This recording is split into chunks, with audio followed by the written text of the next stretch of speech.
August 25th.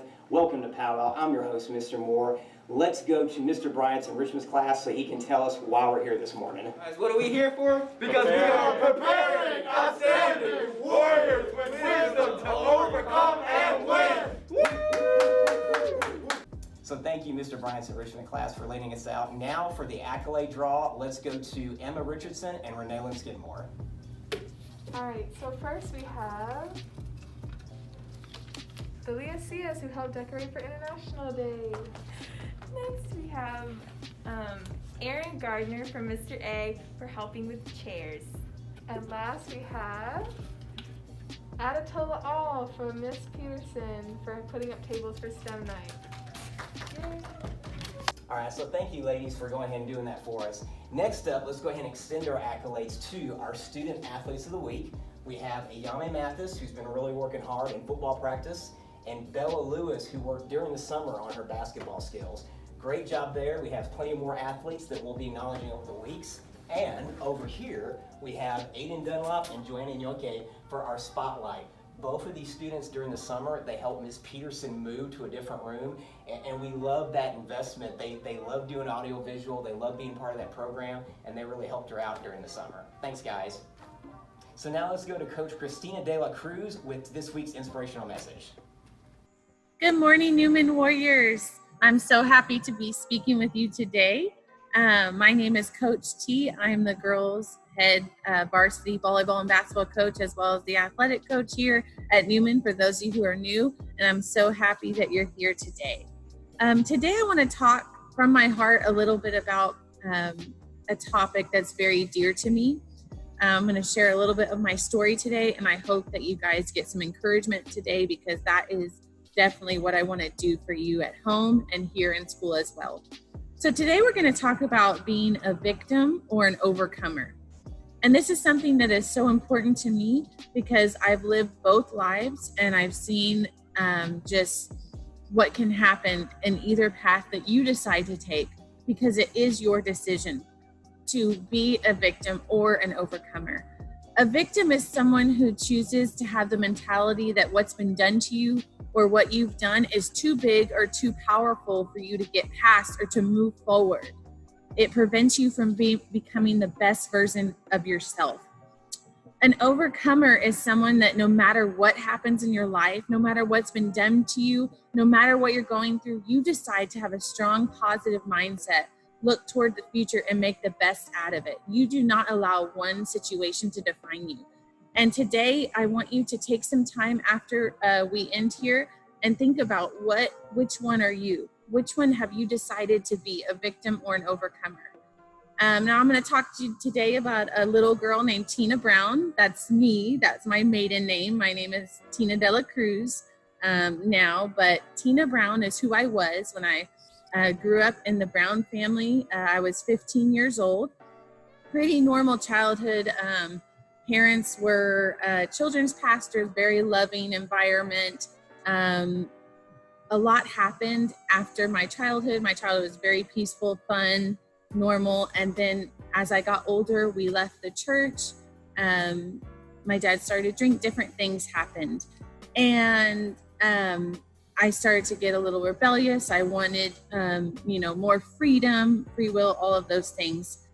And so my parents sent me to a girls' home, and it was a Christian girls' home, and I was sent there. And typically girls are sent there because they're addicted to drugs or alcohol or sexual promiscuity, all different kinds of things. Typically it's really serious things. And so I lived with 50 girls during a period of a couple of years. And one thing that was different about my situation than most of the other girls was that my parents left me there. They said, "We don't want you anymore. You're not our daughter, and you're going to live here." A lot of the other girls would stay there a year and a half. They'd get sober. They'd be ready to go, and their parents would come back for them. Some of them went home after 6 months. Well, that wasn't my case. I ended up staying there until I was 18. And it ended up, at first I was terrified. I was lonely. I cried myself to sleep every night for weeks. It was a really traumatic time for such a young girl, you know, not knowing anyone, not able to contact family or friends. And, you know, I had to deal with that. And Jerry and Vicky were the leaders of the home. They are my adopted parents, and they're amazing people who showed me true love for the first time in my life. They forgive without reservation. They loved me just without condition. No matter what I did, I saw true grace and love for them. And so that completely changed my life. I became a Christian. My whole heart changed. I was very hard before that. And I quickly changed into someone who was positive, who saw a future for herself, you know, who felt like I could accomplish the world in just a matter of months, honestly. And so this was not the story for all the girls who lived there. In fact, till this day, there are many of my homegirls, we call each other homegirls because we lived in a girls' home. And there are many girls to this day that have had 4 or 5 kids since they were 15, 16, 17 years old. That's probably about half of them, I would say. I'm in contact with about 30 of them for the most part. And there's several of them who live in prison for the rest of their lives. One of my homegirls murdered 2 family members, and so she'll be in prison the rest of her life. And that's just a couple of stories to show you, you know, it wasn't this picture perfect place, but what was perfect was love. And I felt peace and I felt joy there and contentment like I never had before. And so I had a decision to make at that girls' home. I could have screamed when I did that first day and cussed and ran away, and the cops caught me and they brought me right back. And after that, I realized I had to stay. And I could have kept that attitude, you know, but my heart was transformed by the love that I saw through them. And it was God's love. And I know that. And so from that day on, I was never the same. I chose to not allow my parents' abandonment to make me hard, to make me someone who I didn't want to become, to make me make excuses for why I didn't accomplish this or that or anything. You know, Jerry wouldn't allow that. He's the reason I went to college. My real parents, you know, didn't really go to college. They went 1 semester and then had my brother. And so, you know, we kind of struggled through our lives because of that. And so I ended up going to college. I got a scholarship for volleyball and played basketball. I put my way all the way through, paid for my college. And God did miracles through that. But I decided at one point that I wouldn't allow my circumstances, you know, poor Tina, your parents left you, you're stuck with these strangers. You know, I decided I got to buck up and I got to get over it because no one's coming back for me. And I'm grateful that these people love me and have taken me as their own when I definitely wasn't. And I wasn't lovely at the beginning at all. And most of us homegirls were not. And so I learned at a very young age that God was truly trustworthy. And that's my experience in life. You know, when people say like mom and dad will always be there for me, I never experienced that. And so I think that was so good for me. It used to make me bitter. And now I'm just like, thank you, God. Like, no matter what I go through, I know you'll be there for me. And that has been a staple in my life right now. I know some of you guys have gone through really hard things before COVID, right now during COVID, just the loneliness, the depression, the anxiety. I get it. I truly do. And I feel for you. I feel so much empathy for you. But I don't want you to stay there. I want you to decide to be overcomers. I don't want you to stay in this situation and decide just to let it run you over and overcome you. You cannot change your circumstances. I could not change the fact that I was sent to a girls' home, but I could change my attitude, and I did. And I accomplished so many things because of it. And I just think it's so important to not let your situation or what's been done to you define you. And like I said earlier, I want you to really hear me clearly. Some situations are really intense. And I know some of you have really been going through it lately. And I'm so sorry for that. But don't let it stop you from becoming the best you that you can be. I want each of you to become the best version of yourself. I'm so grateful now. I never thought I would say this, for my trials, because they made me the person I am today. I have such a passion for young teenage girls. It fills my heart with so much joy coming here every day. I miss you guys like crazy. I love being home with my dogs and my husband, but I love being here as well.